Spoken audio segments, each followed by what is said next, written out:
Yo, what's up mga kabarangay? Welcome back dito po sa Toy TV Sports. Well, ang ating pag-uusapan ay ito pong finals sa pagitan ng San Miguel at ito pong TNT. Nako po, prediction usapang prediction. Itong prediction ni Trollano, 4-0 daw. At si Chuck Reyes naman po, no? Parang si Coach Tim Cole. Kailangan nilang maniwala din na kaya din ang talunin ng SMB. Ano pa ba mga topic natin? Ito pa. Iyan pong may nagtatanong, Thompson daw, pupunta ng Japan? Kulat ako sa tanong ni Sir. And of course, ang inyong paboritong mga pa-shoutout, sampayan na po yan. Pago po yan. Magpapasalamat muna ako sa mga marami po nating followers sa subscribers na patuloy na nandyan. Sa mga hindi pa po, follow, subscribe. Alright, bilisan na po natin. No? Ang ating mapa-shoutout ngayon, dito po sa ating minamahal na mga followers muna. Katulad po ni Josh Pineda na nangangamusta, early watching. Always, present, salamat po. Kaya lagi tayo nandito. Kay Ben Santiago, salamat sa inyong emoji. At kay Sir Claude Waldo Prastilla, dumadami na naman ang mga pages. Yun, itatopic po natin yan, sir. Okay, so dito na muna tayo sa prediction po muna tayo nito ni Don Trollano. 4-0, no? Matinding statement yan, mga boss. Hindi lang basta silang magcha-champion 4-0. Di ba? Tapos si Chuck Reyes naman, no? We have to believe. Yun po ang sinasabi natin dito. No, nung nagkaroon po, yung serye po ng Ginebra at saka na San Miguel, no? Yan ang ginawa natin dito. Bilang vlogger, no? I have to rally yung mga fans ng Ginebra na nandito. Diba? Yung iba kasi masyadong pinersonal, minamaliit daw. Hindi ganon. Palibasa, hindi kayo vlogger, no? Hindi kayo influencer. Hindi nyo alam ang sitwasyon namin dito. No, dalawang bagay lang naman ng vlogger. Number one, yung may pakinabang lang. Walang pakialam yan. No? Basta siya monetize, kikita, no problem. Yung mga iba naman po, may advocacy, no? At may concern sa mga subscribers niya, di po ba? So, ewan ko, di ako bubuhat ng bangko pero sa mga subscribers natin sa YouTube, alam nyo ang ibig ko sabihin, di po ba? So, yun lang. Okay? So, para sa akin, po yun, exciting game talaga, di po ba? Dahil parehas kumpiyensado ang dalawang magtutunggali sa finals. Alright. Okay, dito na tayo sa tanong ng ating follower. Ang tanong niya po, si Thompson daw po yung magja-Japan. Nako, yan na po ang sinasabi dito ni Sir Claude Waldo Prastilla. Kaya nga ako, di ako makapag-break kasi nga, nababasa ko sa social media, puro kabalbalan. Isa pa yan, gusto ko rin i-topic yung mga kabalbalan. Okay, bonus topic yan sa inyo. Wala pong ganun. Wala talaga, zero, no? Nag-search ako So, wala.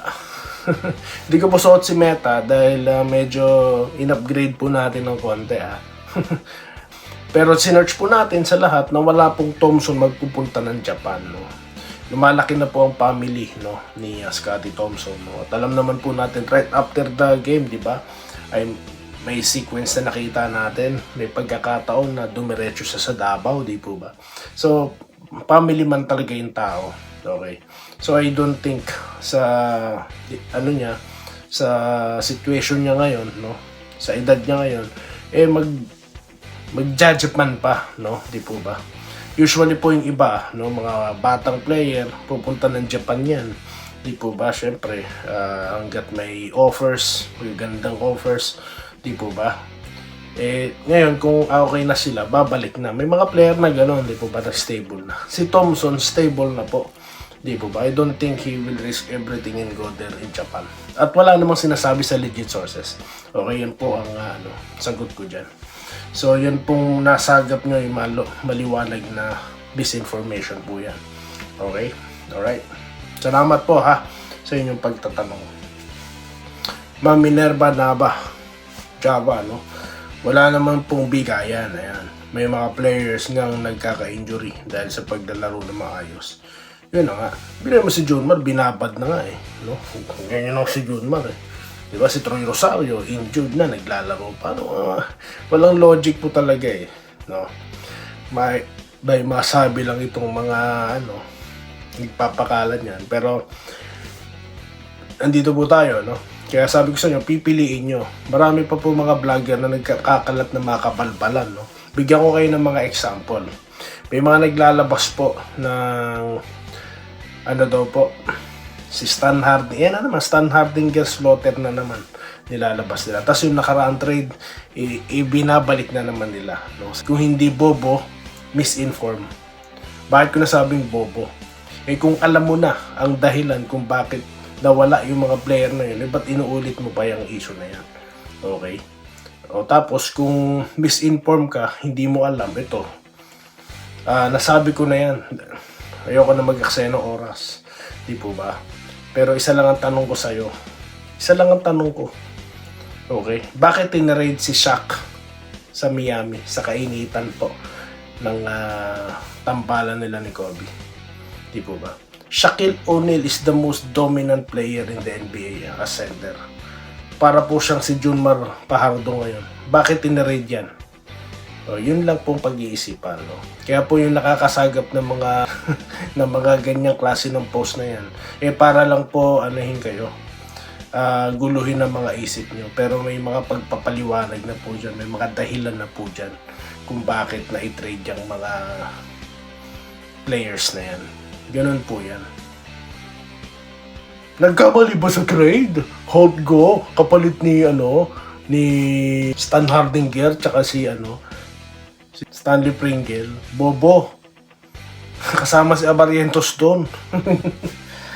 Sorry po Kaya talagang buti na lang guys, no. Marami na tayo sa Facebook at kada post natin, no. Marami nakakapanood dahil ang dami po talagang gunggong na admin diyan sa Facebook. Kaya mag-iingat kayo.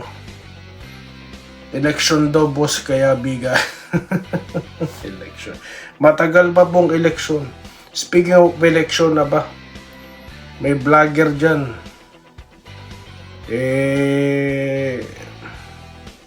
Wag na natin ituloy. Haba. Shoutout mo muna.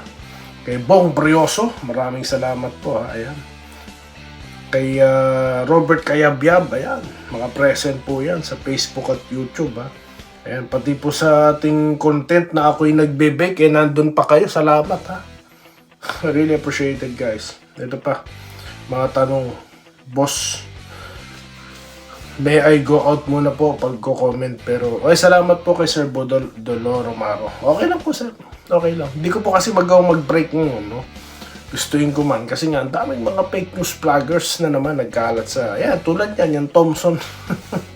Kaya ako'y napakontent. Okay. Manalo matalo. Yes, Andy Bartolome. Shoutout sa'yo.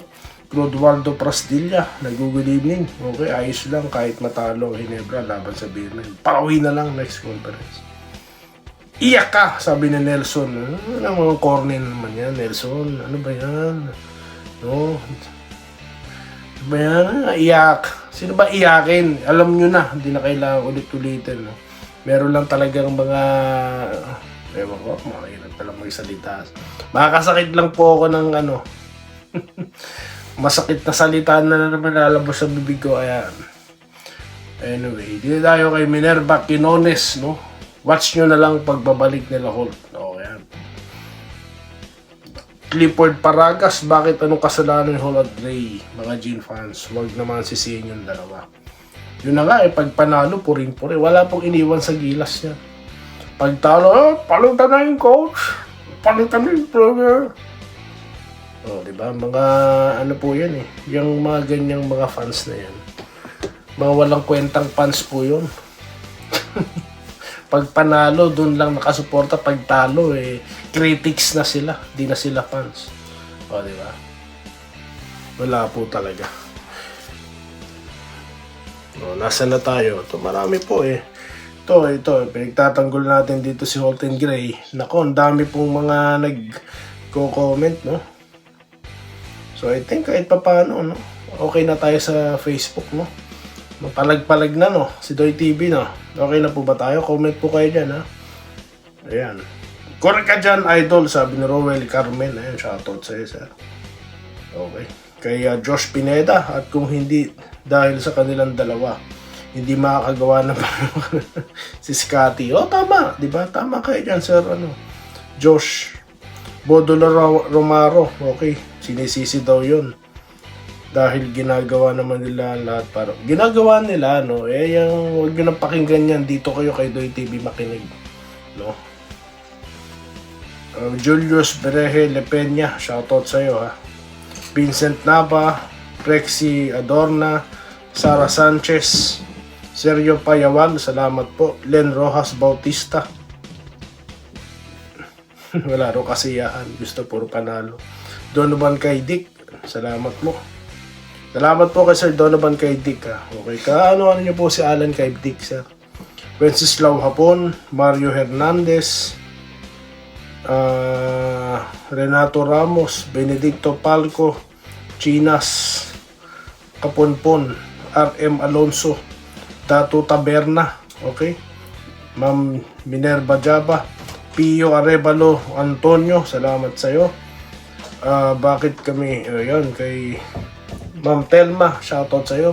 Rodelito Vidal, Jessa Jessie, ayan, maraming salamat po. Mga ating Facebook followers po, salamat po, mabuhay po kayo, ha. Okay, so yan lang po muna ang ating mga content sa inyong lahat, no. Okay, kaya wala gusto ko mag-break pero I can't break habang binabasa ko yung mga comment section. Di ako nakaka-reply, pasensya na po, sobrang busy, no. Tapos yan nga, yung mga fake news vloggers, kaya dito na naman ako. So, salamat po sa inyong lahat, mabuhay po kayo at magkita-kita po tayo sa next content dito lamang sa mas pinalakas, no, mas inspired, okay, na Doy TV Sports. Maraming salamat po, ha, sa inyong patuloy na pagsuporta. Salamat po sa panonood. Subscribe na para sa mga susunod na basketball at boxing videos.